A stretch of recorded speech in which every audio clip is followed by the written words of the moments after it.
Well, hello there, and welcome to another special edition of Extra Credit with Derek Evans, Mr. Credit, right here. I've got a very special guest today. Ricky Silber is with us from Keller Williams Metro. Ricky, how you doing, sir? Good. How are you doing? Good, great to have you. Thanks for taking the time today. We want to talk about a very important topic, which is one that a lot of people don't really understand in the marketplace. Homeowners don't understand, but has become sort of an epidemic in the world of real estate, and that is how, in some cases, and not all agents do this, of course, but some agents are doing what we call buying listings by agreeing to list the homes for a higher price. Can you explain what that is, how it works, and how consumers can avoid that? Yeah, so what you frequently find, well, first of all, keep in mind that there are a lot of real estate agents in San Diego County, and the average agent is selling about 4 homes a year. So to that note, it's the hungriest dogs that are the most aggressive. So the people that need these listings the most are the ones who are pushing the prices up on the listings when they're taking them. Now, when agents know they're being shopped against other agents on a listing appointment, what they will frequently do is throw out an inflated price or agree to a seller's inflated price in order to get the signature on that contract and get the property on market. And a lot of times they are looking forward to a price reduction in the future so as to get the home actually sold. Okay, so what's happening then is I own a home. I sit down with let's say I'm interviewing 3 different agents. I sit down with all 3 of them, and one of the agents says, "Oh yeah, it's definitely worth 700,000. What you think it's worth?" Yeah. And the other 2 agents are going, "No, we're probably going to sell more at 625. Yeah, 630, 625 sounds more about right." And then one agent comes in and says, 700. We can get it. I can sell it for more. You're saying that agents will say that in some cases if they're desperate for whatever reason, because they know that the homeowner is more likely to agree with them. Absolutely. And of course, the homeowner, sitting across the table from an agent is always going to be hopeful that the highest number is the true number. Right, and everyone thinks their house is the best. We know that, so it's easy, I think, if you're a homeowner to kind of fall into this trap. So let's talk about this particular perspective, and then what actually will happen afterwards. So, if you are the homeowner and you interview 2 or 3 agents, which is always a good idea, if you do that and you have one agent that is telling you that the home is worth more than the other, shouldn't that be maybe a red flag right off the bat? Oh, absolutely. And not to mention that a big part of these listing presentations from a well-prepared agent is going to come with a very extensive data set that should be used to support their proposed purchase price. If you're sitting across the table from somebody and he can document in a reasonable way why your home may be worth more than what other agents are offering up, then that's something to consider. But to just sit there and decide, because you tell me that the home is worth 700,000, that I'm willing to take the home for 700,000 without sufficient data to back up that price is a danger to the homeowner. So what you're saying is no matter what any of the agents are saying with regard to price, make sure you ask for the data and how they got to that number. Of course, and I would be skeptical of an agent who showed up at my house with a marketing plan and no data to support their proposed purchase price in the first place. I mean, part of the listing presentation is sitting down with a home seller and showing them what their home is worth and why and how you're going to get it sold.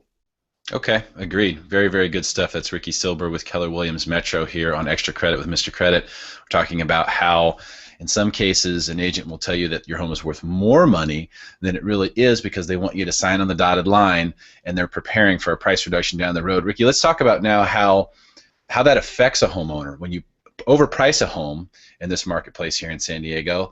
What are the next steps, and how, does that hurt you in the long run, or are you going to end up getting the same amount anyway? Absolutely. Well, if you're following the market data in San Diego, the average days on market currently for this month, we're seeing around 52 days on market, which is countywide. Now, obviously, certain segments of the market are moving faster, certain are moving slower. But obviously, the second you list your home, that's when you're going to receive the most attention on your listing. You have to really strike while the iron is hot and take advantage of the increased showings and the people who are, looking for what they're looking for right when it comes out. Buyers in this market frequently have lost out on homes in the past, and so they understand that it is a competitive marketplace. There are a lot of situations where buyers are getting into multiple offer situations, and so they get conditioned to really try to jump on the gun when a good deal is being offered. Now, when you price too high, frequently you're going to find that your buyer is not even going to see your home, either because it's priced above where they're actually looking, or it doesn't appear to be a good deal to them. Now, if that's the case, you're missing out on, the very beginning of the selling period, which is going to be when you're going to receive the most showings and the most sign calls and the most interest, because you have, something that's new and hot. When you align your home to be a deal, whether you're going to sell for that price or not, you bring a lot of attention on the home. And when you overprice a listing, your home will go stale. Now, when I'm representing buyers and I see a home and I see that it's been on market for 45 days, 60 days, 75 days, that to me says right off the bat that the home is overpriced. I mean, we're seeing things fly off the shelves here. So when I'm consulting with the buyer and I see something been on the market for a long time, I'm going to be telling them, hey, this home's been on the market for 75 days. More than likely, we can come in and get a better deal than they're offering. And so, when you have a home that goes stale, that's when you start to receive all of the lowball offers. Now, the converse of that is that when you list a property at market value or even slightly below, to take advantage of a interesting phenomenon in the marketplace, which is, first of all, buyers are very well educated today. They have access to a lot more information than they did in the past. And so, they're aware of the comps even before they walk into your home. Now, you can take advantage of a very important concept here, which is the emotional component. So when you present something and it appears to be a very good deal, frequently what you'll find is that offers will come in right away. Now, once the buyer puts the paper to pen, this whole other mindset takes place. They start nesting in the home, they start imagining their things moved in, and when you get multiple offers and you're able to present a multiple counter offer to several buyers, frequently you will find that a lot of them will really come to the plate and step up their offer prices when they know that they're going up against other offers. And so a lot of times all of that data and all of that analysis that they originally had in mind goes out the window, because there's a strong emotional component toward wanting to win in a situation where they've got an offer on the table. And that's really your best bet to get the highest purchase price on your home. So you say actually list for slightly less than market value, get tons of attention, get people committed, multiple offer situation, and drive the price higher. Exactly. And that's not the solution for every type of market, but because this market is very low inventory and things are moving very fast, there's very little downside to pricing below market, because the market is self-correcting. When you price too high, you don't get any showings, you don't get any offers. When you price too low, you get too many showings and too many offers. And when you have too many offers, people are willing to come up. I'll give you an example. Last year, I was representing a buyer and we wrote an offer on a short sale. It was an REO property, a foreclosure, and it was priced way far below the comps as far as we could tell. And when we couldn't get a hold of the agent, after days and days of trying, when we finally got a hold of him, he had stated that he got 41 offers on the property, and they were well above the list price on the home, and even going above what we deemed reasonable as far as what the price should have been when compared to recent sales. Okay, and I'm with you, and I believe you here, but I want to play devil's advocate for just a second. So, if I'm that homeowner who has sat down with the agent who's told me, yeah, your home's worth $700,000. Yeah, I know the other agent said $625, but it's worth $700. We're going to sell it for $700, and I believe him. And in my mind, I'm thinking, well, if those guys out there want to make me an offer for $625, then they'll make me an offer for $625. It doesn't matter if I list for $700 or not. So how do you combat that when someone says, well, I'll get the offers even if I overprice it, I'll still get the offers?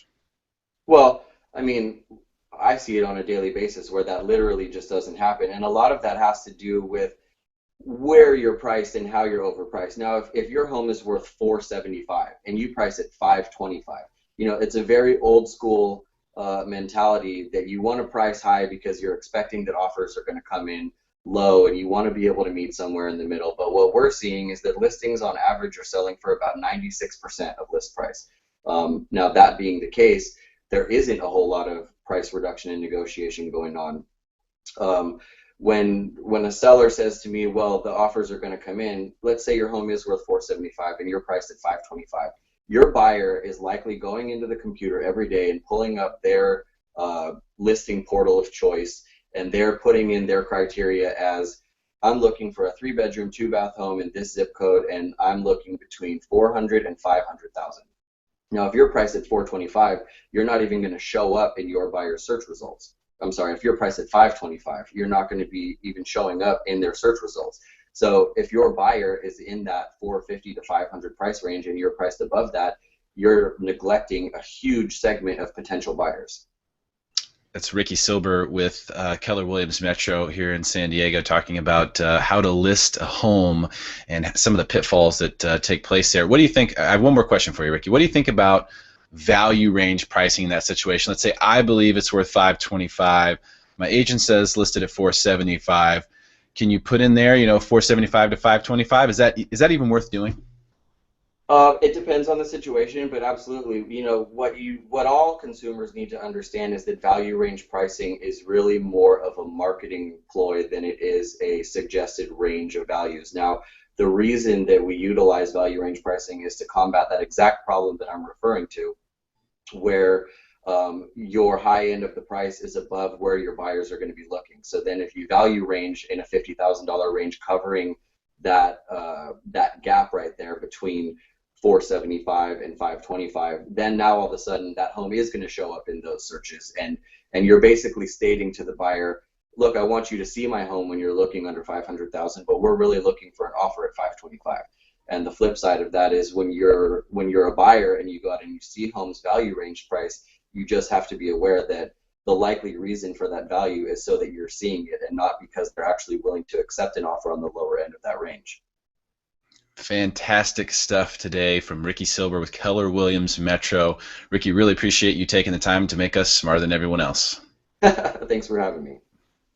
All right, that's it for this edition of Extra Credit. Tune in for more episodes at mrcredit.org and therealestatedebate.com. We'll see you next time.